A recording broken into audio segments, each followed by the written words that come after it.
After his trip to the Seychelles, Dmitriev told Garrison that Bannon had asked Prince to meet with Dmitriev and that the two had had a positive meeting. On January 16, 2017, Dmitriev consolidated the ideas for U.S.-Russia reconciliation that he and Garrison had been discussing into a 2-page document that listed 5 main points. 1. Jointly fighting terrorism. 2.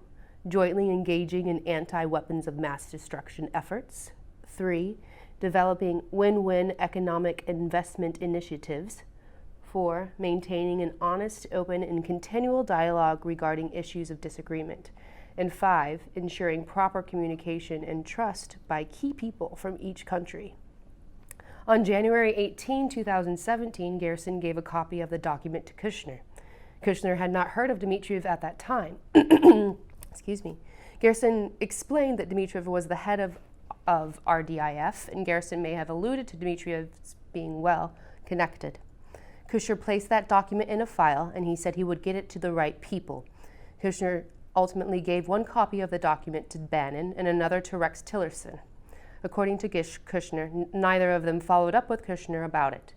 On January 19, 2017, Dmitriev sent Nader a copy of the 2-page document, telling him that this was a view from our side that I discussed in my meeting on the islands and with you and with our friends. Please share with them. We believe this is a good foundation to start from. Garrison informed Dmitriev that he had given the document to Kushner soon after delivering it.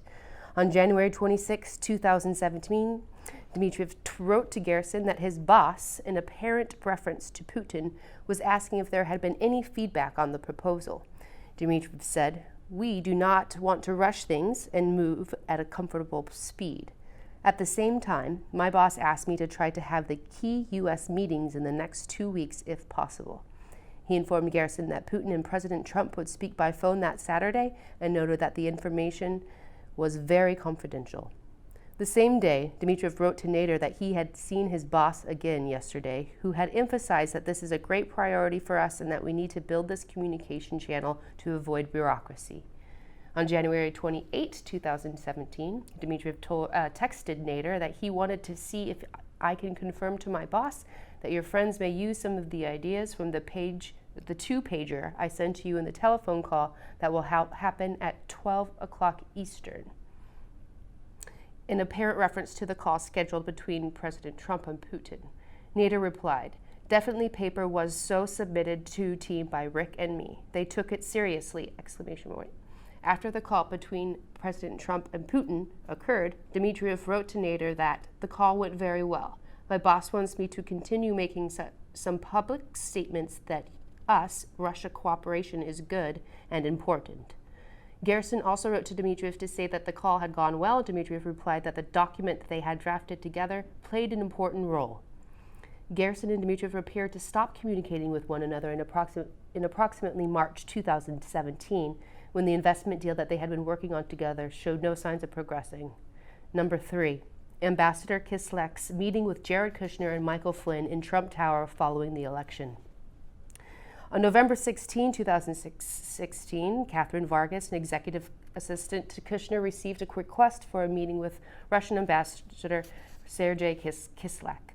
That same day, Vargas sent Kushner an email with the subject, "Missed call, Russian Ambassador to the U.S., Sergei Ivanovich Kislak."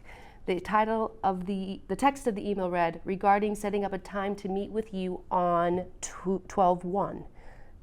LMK, let me know how to proceed." Kushner responded in relevant part, "I think I do this one. Confirm with Dmitry that this is the right guy." After reaching out to a colleague of Symes at CNI, Vargas reported back to Kushner that Kislak was the best go-to guy for routine matters in the U.S., while Yuri Yushakov, a Russian foreign policy advisor, was the contact for more direct, substantial matters. Bob Forsman, the UBS investment bank executive who had previously tried to transmit to candidate Trump an invitation to speak at an economic forum in Russia, see Volume 1, Section 4, A1D, Supra, may have provided similar information to the transition team. According to Forsman, at the end of an early December 2016 meeting with incoming National Security Advisor Michael Flynn and his designated deputy, K.T. McFarland, in New York, Flynn asked Forsman for his thoughts on Kislyak. Forsman had not met Kislyak, but told Flynn that what Kislyak, I hope I'm saying that correctly, was an important person. Kislyak did not have a direct line to Putin. Forsman subsequently traveled to Moscow, inquired of a source he believed to be close to Putin, and heard back from that source that Yushakov would be the official channel for the incoming U.S. National Security Advisor. Forsman acknowledged that Flynn had not asked him to undertake the inquiry in Russia, but told the office that he nonetheless felt obligated to report the information back to Flynn and that he worked to get a face-to-face meeting with Flynn in January 2017 so that he could do so. Email correspondence suggests that the meeting ultimately went forward, but Flynn has no recollection of it or of the earlier December meeting. The investigation did not identify evidence of Flynn or Kushner meeting with Yushakov after being given his name. In the meantime, although it had already formed the impression that Kislyak was not necessarily the right point of contact, Kushner went forward with the meeting that Kislyak had requested on November 16. It took place at Trump Tower on November 30, 2016. At Kushner's invitation, Flynn also attended. Bannon was invited, but he did not attend. During the meeting, which lasted approximately 30 minutes, Kushner expressed a desire on the part of the incoming administration to start afresh with the U.S.-Russian relations. Kushner also asked Kislyak to identify the best person, whether Kislyak or someone else, with whom to direct future discussions, someone who had contact with Putin and the ability to speak for him. The three men also discussed U.S. policy towards Syria, and Kislyak floated the idea of having Russian generals brief the transition team on the topic using a secure communications line. After Flynn explained that there was no secure line in the trans team offices, Kushner asked Kislyak if they could communicate using secure facilities at the Russian embassy. Kislyak quickly rejected that idea. Number 4, Jared Kushner's meeting with Sergei Gorkov. On December 6, 2016, the Russian embassy reached out to Kushner's assistant to set up a second meeting between Kislyak and Kushner. Kushner declined several proposed meeting dates, but Kushner's assistant indicated that Kislyak was very insistent about securing a second meeting. Kushner told the office that he did not want to take another meeting because he had already decided Kislyak was not the right channel for him to communicate with Russia. So he arranged to have one of his assistants, Avi Berkowitz, meet with Kislyak in his instead. Although embassy official Sergei Kuznetsov wrote to Berkowitz that Kislyak thought it important to continue the conversation with Mr. Kushner in person. Kislyak nonetheless agreed to meet instead with Berkowitz once it became apparent that Kushner was unlikely to take a meeting. Berkowitz met with Kislyak on December 12, 2016 at Trump Tower. The meeting lasted only a few minutes, during which Kislyak indicated that he wanted Kushner to meet with someone who had a direct line to Putin, Sergei Gorkov, the head of the Russian government-owned bank VEB. Kushner agreed to meet with Gorkov. The one-on-one meeting took place the next day, December 13, 2016, at the Colony Capitol building in Manhattan, where Kushner had previously scheduled meetings. VEB was and is the subject of Department of Treasury economic sanctions imposed in response to Russia's annexation of Crimea. Kushner did not, however, recall any discussion during his meeting with Gorkov about the sanctions against VEB or sanctions more generally. Kushner stated in an interview that he did not engage in any preparation for the meeting and that no one on the transition team even did a Google search for Gorkov's name. At the start of the meeting, Gorkov presented Kushner with two gifts, a painting and a bag of soil from the town in Belarus where Kushner's family originated. The accounts from Kushner and Gorkov differ as to whether the meeting was diplomatic or business in nature. Kushner told the office that the meeting was diplomatic, with Gorkov expressing disappointment with the U.S.-Russia relations under President Obama and hopes for improved relations with the incoming administration. According to Kushner, although Gorkov told Kushner a little bit about his bank and made some statements about the Russian economy, the two did not discuss Kushner's companies or private business dealings of any kind. At that time of the meeting, Kushner's companies had a debt obligation coming due on the building it owned at 666 Fifth Avenue, and there had been public reporting both about efforts to secure lending on the property and possible conflicts of interest for Kushner's arising out of his company's borrowing from foreign lenders. In contrast, in a 2017 public statement, VEB suggested Gorkov meet with Kushner in Kushner's capacity as CEO of Kushner Companies for the purpose of discussing business rather than as part of a diplomatic effort. In particular, VEB characterized Gorkov's meeting with Kushner as part of a series of roadshow meetings with representatives of major U.S. banks and business circles, which included negotiations and discussion of the most promising business lines and sectors. Horstman, the investment bank executive mentioned in Volume 1, Section 14A1 and 14B.3 Supra, told the office that he met with Gorkov and VEP Deputy Chairman Nikolai Tishkovsky in Moscow just before Gorkov left for New York to meet Kushner. According to Forsman, Gorkov and Tishkovsky told him that they were traveling to New York to discuss post-election issues with U.S. financial institutions, that their trip was sanctioned by Putin, and that they would be reporting back to Putin upon their return. The investigation did not resolve the apparent conflict in the accounts of Kushner and Gorkov or determine whether the meeting was diplomatic in nature, as Kushner stated, focused on businesses, as VBE's public statement indicated, or whether it involved some combination of those matters or other matters. Regardless, the investigation did not identify evidence that Kushner and Gorkov engaged in any substantive follow-up after the meeting. Rather, a few days after the meeting, Gorkov's assistant texts Kushner's assistant, "Hi, please inform your side that the information about the meeting had a very positive response." Over the following weeks, the two assistants exchanged a handful of additional cordial texts. On February 8, 2017, Gorkov's assistant texted Kushner's assistant, Berkowitz, to try to set up another meeting, and followed up by text at least twice in the days that followed. According to Berkowitz, he did not respond to the meeting request in light of the press coverage regarding the Russia investigation, and did not tell Kushner about the meeting request.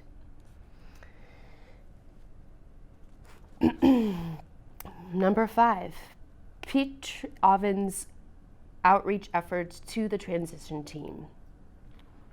In December 2016, weeks after the one-on-one meeting with Putin described in Volume 1, Section 4B1B Supra, Petr Oven attended what he described as a separate all-hands oligarch meeting between Putin, Russia's most prominent businessmen. As in Oven's one-on-one meeting, a main topic of discussion at the oligarch meeting in December 2016 was the prospect of forthcoming U.S. economic sanctions. After the December 2016 all-hands meeting, Oven tried to establish a connection to the Trump team. Oven instructed Richard Burt to make contact with the incoming Trump administration. Burt was on the board of directors for Letter 1, L1, another company headed by Oven, and had done work for Alpha Bank. Burt had previously served as U.S. ambassador to Germany and Assistant Secretary of State for European and Canadian Affairs, and one of his primary roles with Alpha Bank and L1 was to facilitate introductions to business contacts in the United States and other Western countries. While at an L1 board meeting held in Luxembourg in late December 2016, Oven pulled Burt aside and told him that he had spoken to someone high in the Russian government who expressed interest in establishing a communications channel between the Kremlin and the Trump transition team. Oven asked for Burt's help in contacting members of the transition team. Although Burt had been responsible for helping Oven build connections in the past, Burt viewed Oven's request as an unusual and outside the norm realm of his dealings with Oven. Burt, who's a member of the board of CNI, discussed at Volume 1, Section 4A4 Supra, decided to approach CNI President Dmitry Simes for help facilitating Oven's request, recalling that Simes had some relationship with Kushner. At the time, Simes was lobbying the Trump transition team on Burt's behalf to appoint Burt U.S. ambassador to Russia. Burt contacted Simes by telephone and asked if he could arrange a meeting with Kushner to discuss setting up a high-level communications channel between Putin and the incoming administration. Simes told the office that he had declined and stated to Burt that setting up such a channel was not a good idea in the light of the media attention surrounding Russian influence in the U.S. presidential election. According to Simes, he understood that Burt was seeking a secret channel, and Simes did not want CNI to be seen as intermediary between the Russian government and the incoming administration. Based on what Simes had read in the media, he stated that he had already had concerns that Trump's business connections could be exploited by Russia, and Symes said that he did not want CNI to have any involvement or apparent involvement in facilitating any connection. In an email dated December 22, 2016, Burt recounted for Oven in his conversation with Symes. Through a trusted third party, I have reached out to the very influential person I mentioned in Luxembourg concerning Project A. There is an interest and an understanding for the need to establish such a channel. But the individual emphasized that at this moment, with so much intense interest in the Congress and the media over the question of cyber hacking and who ordered what, Project A was too explosive to discuss. The individual agreed to discuss it again after the new year. I trust this individual's instincts on this. If this is unclear or you would like to discuss, don't hesitate to call. According to Burt, the very influential person referred in his email was Symes, and the reference to a trusted third party was a fabrication, as no such third party existed. Project A was a term that Burt created for Oven's effort to help establish a communications channel between Russia and the Trump team, which he used in light of the sensitivities surrounding what Oven was requesting, especially in light of the recent attention to Russia's influence in the U.S. presidential election.